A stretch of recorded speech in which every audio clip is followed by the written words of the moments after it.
A very warm good morning to all. I have come again with a new video and a new topic. आज का हमारा topic रहेगा types of smells. Smell mainly दो तरीके की होती है. एक होती है गुड स्मेल, एक होती है bad smell. You can sense it with your nose. आप सब हमेशा क्या करते हैं, आपको कोई खुशबू लगे या फिर बदबू लगे, उसके लिए कॉमन सी टर्म आप इस्तेमाल कर देते हैं, वो ये होती है कि स्मेल. बट ऐसा बिल्कुल भी नहीं है. हर चीज़ की अपनी स्मेल है और अपनी स्मेल होने के कारण उसका अपना नाम भी है. स्मेल्स की तो कोई लिमिट नहीं है कि हम उनको क्लासिफाई कर सकें, पर जो बहुत ही ज़्यादा कॉमन और इम्पॉर्टेंट स्मेल्स हैं हम उसकी बात करेंगे आज. जैसे कि सबसे पहले हम देखेंगे गुड स्मेल्स कौन सी होती हैं. मेनली ये मैंने 3 यहाँ पे मेंशन करी हैं.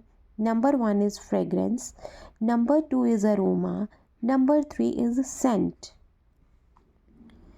फ्रेगरेंस कौन सी वाली स्मेल होती है? Smell of flowers. उसको हम क्या कहते हैं?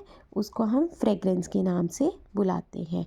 For example, the flower has fragrance. फूलों की खुशबू होती है.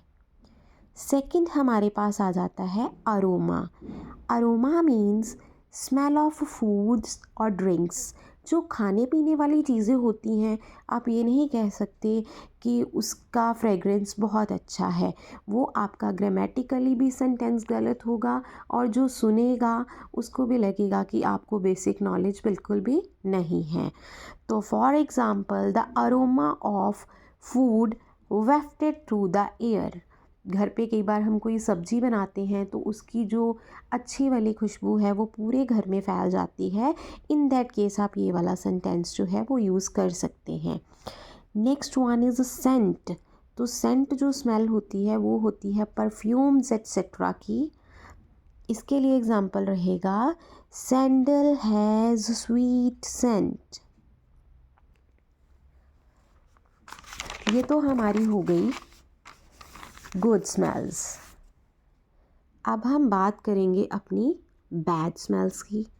इसकी कैटेगरी तो गुड स्मेल से भी लंबी है, लेकिन मैंने इसमें भी 7 के टाइप्स को ही इंक्लूड किया है.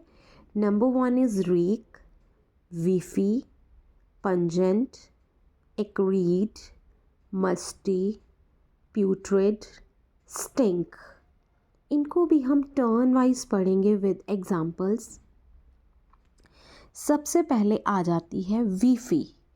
वीफी का मतलब ये है कि जब कोई व्यक्ति कुछ दिनों से नहाया नहीं होता तो उससे जो हमें स्मेल आती है उसको हम वीफी कहते हैं. एग्जाम्पल है इसकी, he had not showered for couple of days and starting to get वीफी.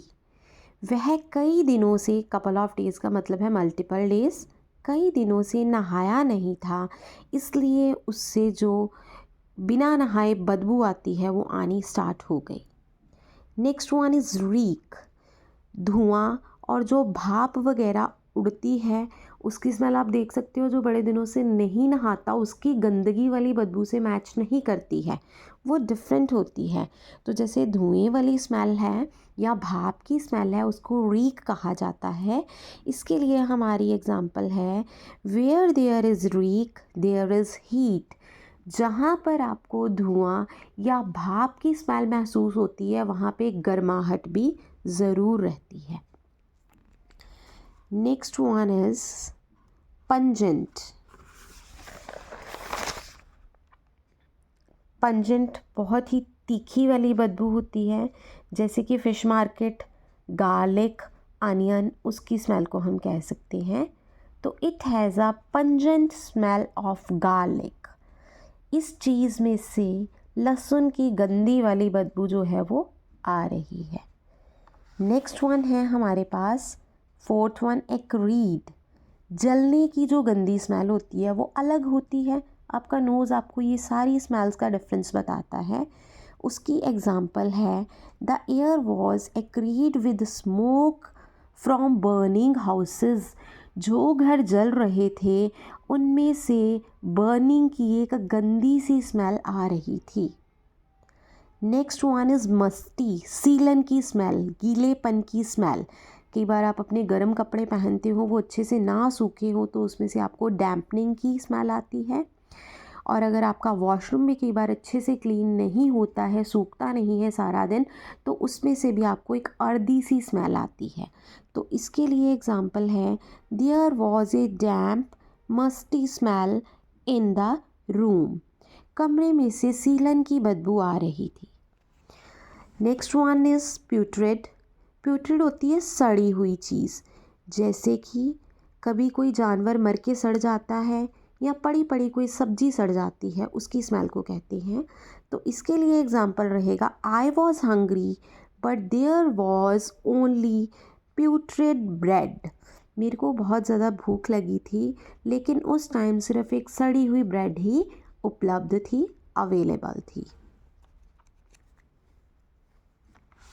इसी तरीके से हमें चाहिए कि हम अपने स्मेल्स वाले डिफरेंस को क्लियर कर लें, ताकि अगर हम आइल्स के लिए या जहाँ भी अपनी कॉम्पोजिशन के लिए बोलने के लिए इस्तेमाल करें, तो किसी को ये लगना चाहिए कि आपको उस लैंग्वेज की डिटेल्ड नॉलेज है।